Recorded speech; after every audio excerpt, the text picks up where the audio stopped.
Hello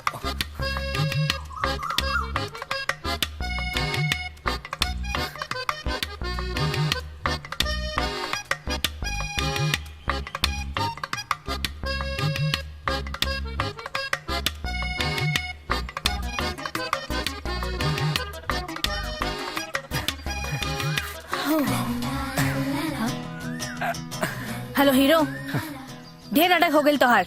हमार पीछा काहे करत बड़े? पीछा ना करता नहीं, जॉगिंग करता नहीं। अच्छा, जॉगिंग।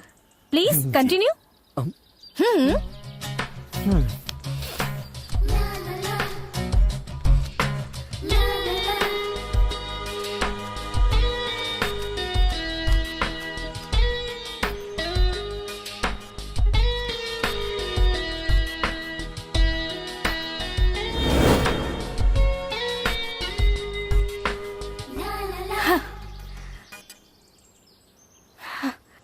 ए हीरो, यहाँ आओ।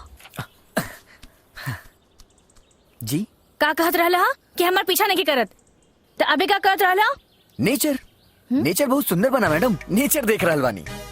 अच्छा, नेचर। हाँ, ब्यूटीफुल नेचर। रहुआ ना देखनी का?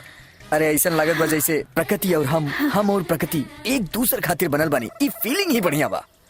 एक काम कर, एहिजा बैठ के कविता लिखा। कविता? याद रखिया, हमार नाम सोनू हा। स्विमिंग पूल कोच बानी हम। जुहू में हमार फ्लैट बा और जेब में हमार कोटेक कार्ड बा। रउआ स्विमिंग के कोच हैं? हाँ। ओहो, आई एम सो सॉरी। हमके आपके बारे में मालूम ना रहे। हम कितना कुछ कह देनी। I am sorry. आप हमके स्विमिंग सिखाई प्लीज। आप जैसा सुंदर लड़की स्विमिंग सीखल चाहे तो केहू पागल बजे मना करी। सच? मतलब आप मान गई नी? हाँ। Thank you. तो हम कब से आए स्विमिंग करे खातिर? कब का है? आज शाम के ही आ जाए ना। आज? हाँ। Thank you.